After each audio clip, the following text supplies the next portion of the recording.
প্রশ্নটা আমাকে বাকরুদ্ধ করেছে। প্রশ্ন হচ্ছে, এক ভদ্র মহিলা 20 বছর বয়স, কথাটা মনোযোগ দিয়ে শুনবেন যারা আপনারা। আমার মনে হয় বাংলাদেশে বহু ঘরে বহু মেয়ে এই প্রবলেমে আসে এবং বহু ছেলে নিজেকে সাধু মনে করতেছে আর বহু মেয়ে নিজেকে ভালো মনে করতেছে, অথচ তাদের অবস্থা এমন।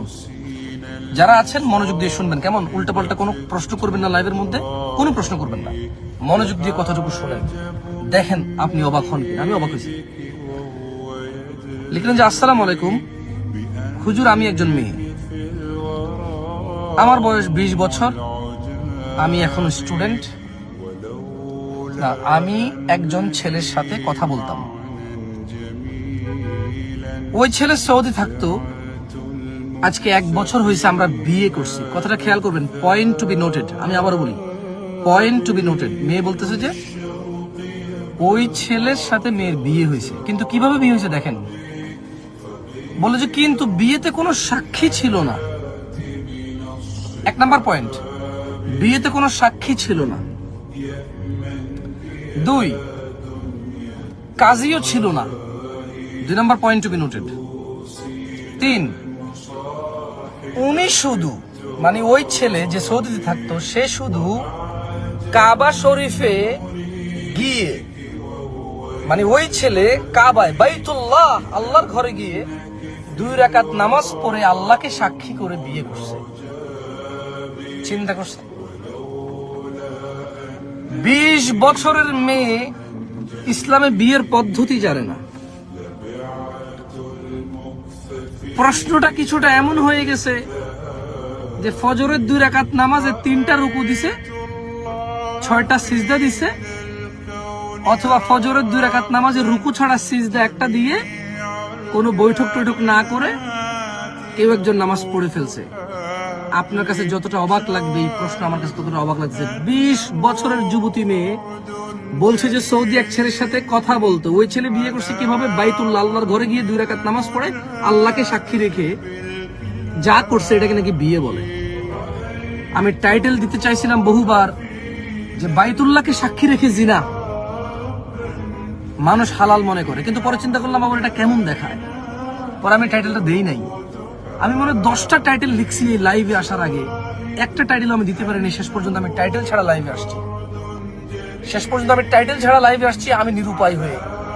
মেয়ে 3টা পয়েন্ট। 1, বলছে যে কোনো সাক্ষী ছিল না, তার মানে মেয়ে মনে করছে যে কোনো মানুষ যদি থাকে সাক্ষী তাহলে হয়ে যাবে বিয়ে, কিন্তু সাক্ষী হইতে হয় মেয়ের বাবা।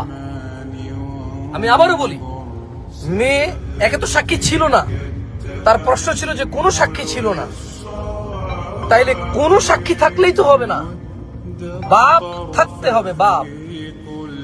তাইলে না যাইয়া আপনার মেয়ের বিবাহ, বাপ হচ্ছে ওলি থাকবে, ঠিক না? মেয়ে বলছে কোনো সাক্ষী ছিল না, তার মানে মেয়ের ধারণা যে কোনো বেটা থাকলেই হয়ে যেত, কিন্তু যে কোনো বেটা থাকলেই হইতো না, বাপ থাকা লাগতো। দ্বিতীয়ত বললো যে 2 রাকাত নামাজ মক্কায় গিয়ে পড়ে আল্লাহকে সাক্ষী রেখে বিয়ে করছে। তো বিয়ে কি মানুষ 2 রাকাত নামাজ পড়ে আল্লাহকে সাক্ষী রেখে বিয়ে কিছু করলে এটাকে বিয়ে বলবে? হ্যাঁ, এটাকে কি বিয়ে বলে? বিয়ে তো সাক্ষী থাকবে বাপ, বাপ তার মেয়েকে এত টাকা দেন মোহর ধার্যে ওই ছেলের কাছে, অমুকের ছেলে অমুকের কাছে বিয়ে দিবে, ছেলে কবুল করবে, গ্রহণ করবে, এটা হচ্ছে বিয়ে। কিন্তু সে বললো যে 2 রাকাত নামাজ মক্কায় গিয়ে পড়ে, বাইতুল্লাহ গিয়ে পড়ে তারপর আল্লাহকে সাক্ষী রেখে বিয়ে করছে, অথচ সেটা তো বিয়ে না, জেনা ব্যভিচার। তারপরে তার প্রশ্ন, পরে তার ফ্যামিলি জানাজানি হয়ে গেছে, জেনে যাওয়ার পরে ফ্যামিলি মেনেও নিছে। এখন প্রশ্ন, ফ্যামিলি জানার পরে ফ্যামিলি মেনে নিছে, এখন কি তারা জেনার মধ্যে আছে নাকি তাদের বিয়েটা হয়েছে? তার মানে সে নিজে অকপটে স্বীকার করলো যে বাইতুল্লাহ গিয়ে 2 রাকাত নামাজ পড়ে আল্লাহকে সাক্ষী রেখে তার তথাকথিত ধার্মিক হাজব্যান্ড তার সাথে জেনার সম্পর্ক স্থাপন করেছে। আমি বলি নাই, সে নিজে বলতেছে যে পরে তার ফ্যামিলি জেনে গেছে, জেনে যাওয়ার পরে মেনে নিছে। তো এখন কি তাদের বিয়েটা হয়েছে যেহেতু ফ্যামিলি মেনে নিছে, নাকি তারা জেনার মধ্যে আছে? একজন মানুষ যখন জেনা ব্যভিচারে লিপ্ত হয় কতটা জঘন্য হয়ে যায় মানুষ। আল্লাহর ঘর বাইতুল্লাহ যেখানে গিয়ে মানুষ সমস্ত গুনাহ সাফ করে আসে, সেই বাইতুল্লাহকে ব্যবহার করে জিনার ব্যবস্থা করে মানুষ। ছোট ভাই এবং বোন আমার, তোমরা যারা বিবাহের পূর্বে সম্পর্কে আছো, বিরত হও। তোমাদের ভাই আমি পরামর্শ দিচ্ছি, বিরত হও।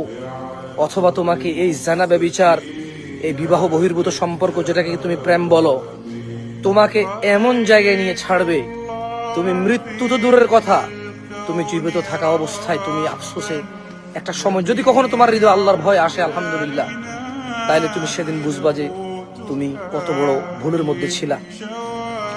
দেখছো, ওই ছেলে শুধু এই মেয়েকে পাওয়ার জন্য আল্লাহর ঘর বাইতুল্লাহকে ব্যবহার করলো, বাইতুল্লাহ গিয়ে 2 রাকাত নামাজকে ব্যবহার করলো।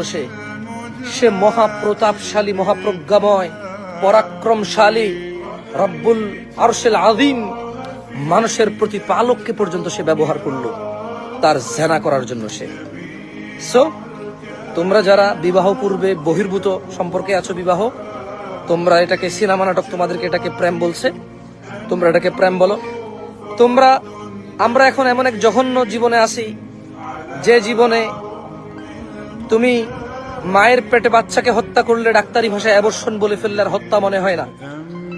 এমন এক পৃথিবীতে আছি, এমন এক বর্তমান সময় পার করতেছি যা লজ্জাস্কর এবং যা জঘন্যতম এক সময় যাচ্ছে, যেখানে মায়ের পেটে, মায়ের গর্ভে বাচ্চা হত্যা করে অ্যাবর্শন বলে, যেখানে বিবাহের পূর্বে ছেলে ও মেয়ে কথা বলা জেনাকে প্রেম এবং ভালোবাসা বলে।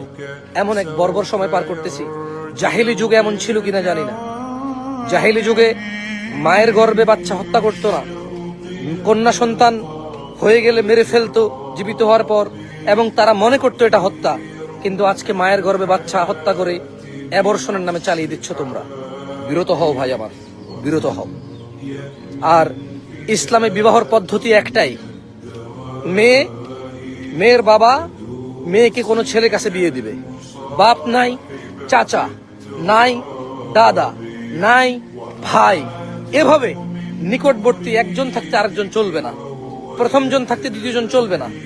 একটাই বিয়ের পদ্ধতি, আর কোনো বিয়ের পদ্ধতি নাই। গোপনে যে পুরুষ বিয়ে করতে চায় তার কাছে বিয়ে বসবা না, তার সাথে আত্মীয়তা করবা না। যে পুরুষ বলে যে আমি এখন বিয়ে করবো, জানাবো না, পরে জানাবো,